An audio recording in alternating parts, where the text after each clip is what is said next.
Hello teacher and everyone, welcome to group 1 presentation today. And there are 5 members in my group, which are Desai, Soknia, Silong, Linda, and the last one is me, Tharat. And today we are going to present you about the chapter 8 of The Village by the Sea. And first start by the contents of the story. And here we go. Table of contents. The first one is about the summaries of the chapters, and the second one is about the analysis of the main message of the chapter, and last but not least is about the analysis of the connection between the study text and real life. Because it is the first time of presenting about this novel in our class, so I think we should take a moment to appreciate the amazing author of this novel, Anita Desai. The Village by the Sea, written by Anita Desai, also known as Anita Mazumdar, an English language Indian novelist of children's books. She was born on June 24, 1937, in Mussoorie, India. Her nationality is an Indian, and this novel is inspired by her own childhood experience. It was general fiction. This novel was published by Hanneman in 1982 in London. It was set in the small fishing village by the sea, told Indian. Now we go to the summary part of the story. Chapter 8. Harry had been so tired the night before, so he hadn't really been aware of the place in which he found himself.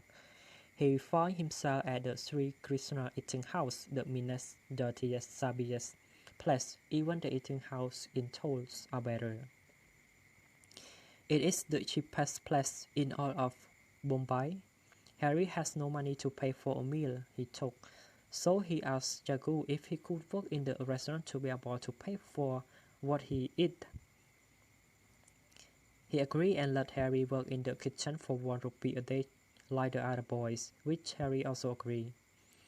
He helped the other boys in the kitchen and tried to speak to them, but they speak a language he doesn't know, so they lapsed into silence. Harry would have stayed silent if he hadn't had a friendly neighbor, an old man who ran a watch store called Ding Dong Watchwork. The man looked like Sayyid Ali, and Harry felt like he has met another man whom he could trust. The man asked if Harry is new to the city, and Harry replied he is from Toll. The man said that a lot of people come to Jagu for help, and the 2 boys that work for him are orphans after their parents died in a railway accident. Jagu helped them. It makes Harry feel uncomfortable because he does not want to be seen as just another one of Jagu's orphans, because he has parents. Thinking of his family, he asks where he can purchase a postcard. The man lends Harry some money to buy one and lend him a pen as well. Harry writes the following. Dear Mother, I am in Mumbai. I have a job. I will bring you my earnings. I hope you are well. I am well. Remember me to my sister. He writes his name but not a return address and sent the postcard, feeling good because it was the right thing to do, but also frightened because it means he is embarking on this new mission with no turning back. Back in Toll, because Harry was not there, Leela and other 2 sisters, Bella and Kamal, helps in getting the package and cleaning the house.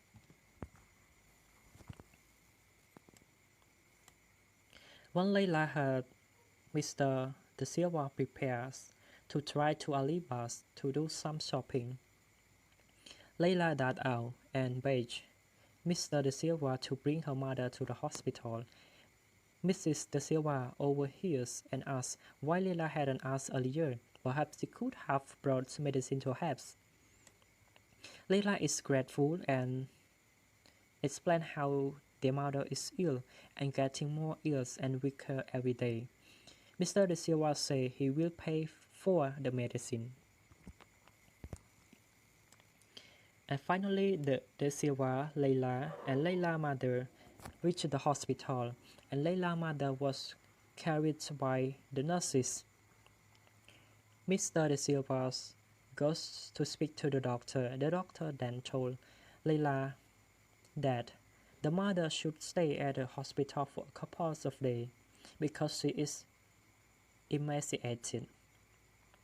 And she said, "We will have to get many tests done," and inform her that we will send her report or she will come and fetch it after a week.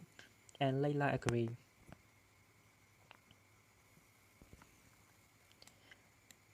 Returning home that night, Layla's father got angry when he knew that Layla left her mother at the hospital.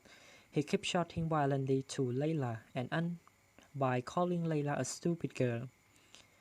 He demanded Layla to cook food so he can bring it to his wife. In the middle of the night, Layla started crying because she afraid that he would act drunk there, and also she was afraid that the Kanaka brother come around again looking for money. Her father shot back to Layla to tell them to get off his land. Layla reminded him that the brother killed Pinto because her father owed them money for Toddy. But he interrupted her and shot that they have lied. He owed them nothing. Then he said he will go by the Kanika house and pay the brother what he has, and he will tell Hirabai to look after the girls while he is gone. However, Layla's father does not return the next day or the day after that. When Layla goes back to the hospital to see her mother's report, she is frightened to see her father at the ward. He doesn't smell of Toddy anymore and seems old and gray and bent. Her mother is in a bed, washed and clean. The doctor gave the report to Mr. De Silvers. He explained them to Layla. Her mother has been suffering from anemia and a slight case of TB, tuberculosis too. Mr. De Silvers saying that he has given extra money to her father for food because he is staying here, and the Silva family is paying for the medicine. The hospital itself is free. He will also pay Layla and her sister for their work around the house, so Layla can earn money while her parents are gone. Mr. De Silva asks her not to worry, because a new guest is coming to stay at Post from Mumbai, a friend of the families after they leave. So he will be able to stay here and will be alone and will need someone to cook and sweep, and he will pay Layla a salary for her work over a few months. And he said that his friend will apparently do some sort of studying about the monsoon here. Mr. De Silva seemed to think that the problem of Layla family have been solved and began to restore. And Layla isn't so sure and think of Harry, her eyes filling with tears. As she arrived home, Bella and Camille rushed towards her with Harry's postcard in their hands. And that's it for my part. The next point will be presented by Silong. Yes, thank you, Stanrat, and hello, teacher. My name is Salat Silong. I respond the second part, which is an analysis of man message. In this part, I have two themes that is based on psychoanalytic criticism. They are kindness and survival. But first of all, I am about to explain you more about the psychoanalytic criticism. Psychoanalytic criticism refers to the analysis of the personality. On the other hand, psychoanalytic criticism in literature refers to the analysis of the author or a treasure in Arthur's work. It helps us to understand why the writer writes the way he does and why the writer makes the character behave that way.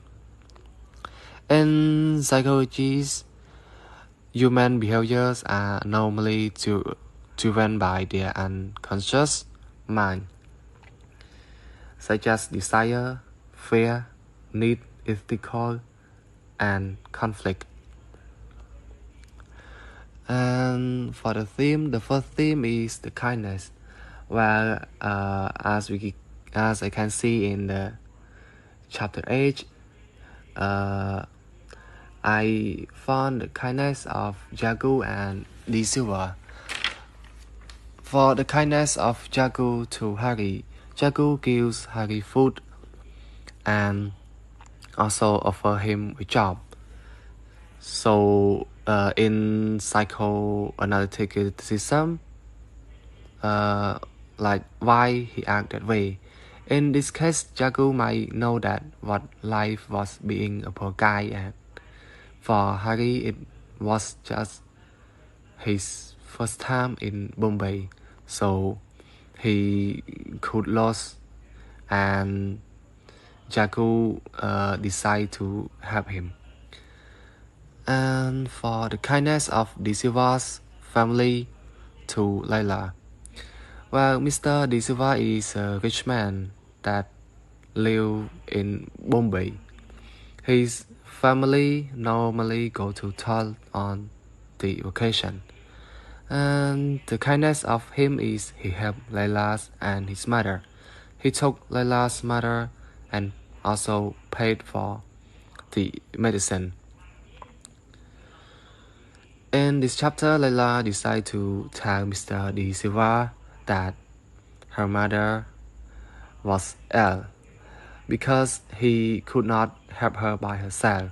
Mr. De Silva and his wife did good thing to her. Furthermore, he did not only take money back from paying medicine, but he also gave her more money to take care his mother. In this case, the author makes the Mr. De Silva think that he could not stand by seeing the poor woman die. He saw that situation was bad. He saw that the help and the need of the poor girl. So that make him help her.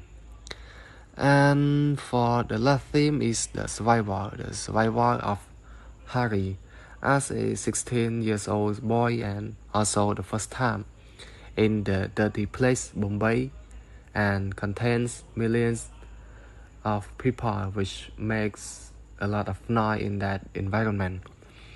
Harry seeks to find job and shelter to stay.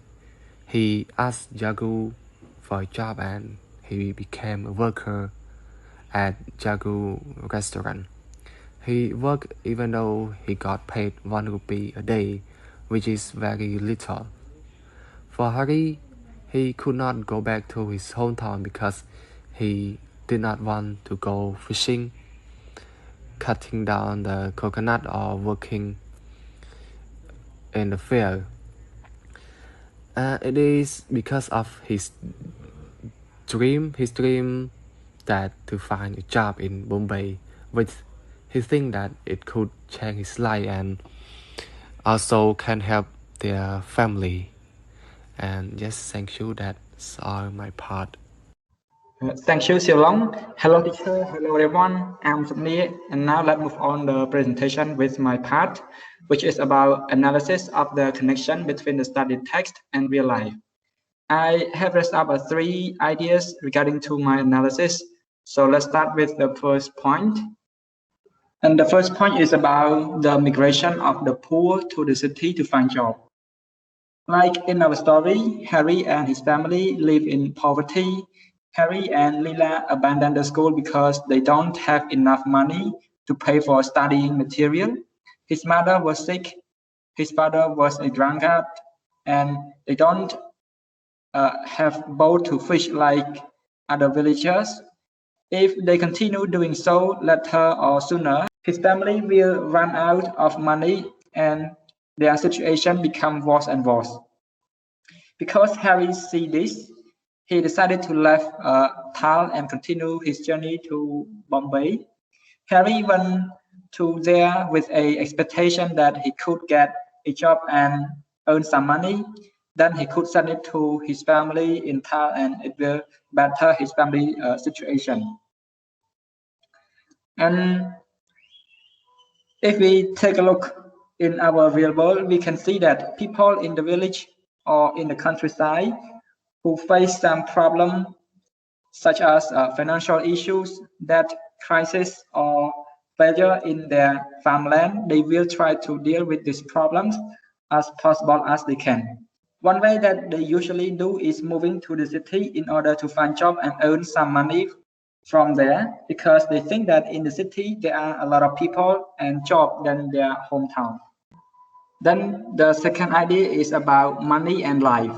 In our story, Lila decided to ask for help from Mr. De Silva to bring her mother to the hospital. She did not have money to pay for the fee, but she just depended on Mr. De Silva. But if Lila did not do so and wait until her family have their own money to pay for the fee, maybe her mother would have died. And Mr. De Silva and his wife were very helpful when they heard that Lila's mother was being sick. They may already have known that Lila's families did not have enough money to pay. They still helped Lila's as much as they could. They were not really strict or care too much about the money that they pay for Lila's mother. They just let Lila to work and pay for them little by little. It means that they chose helping people's life rather than money. We can say that it is a very good idea, which people in our real life should learn and follow. Because when we spend only a little of our money to help someone's life, it may be a little money of us, but those money may be useful for the people who are in need. And those money, we can get it back later, or those people will pay us later. But for people's life, it is different. When it's gone, it never come back. Then move to number 3, the last one, which is about the firstborn child responsibility in a family. In the story, Lila was the firstborn child in a family which has a sick mother and a drunk father. Because she was the eldest child, she had to take all responsibility of the parents. She had to look after all her siblings when her mother was sick and when her father was drunk. She had to decide what to do by herself. No one can give her any suggestion or encouragement because her sibling was young and her father was always drunk. If we compare it to the real world, we can see a lot of similarities. In a family, if parents were busy or they stay away from home, all the responsibility of the parents will be fall to the eldest child. He or she have to look after everything in the house. So that's it for my part, and it is also the end of our analysis on chapter 8 of The Village by the Sea.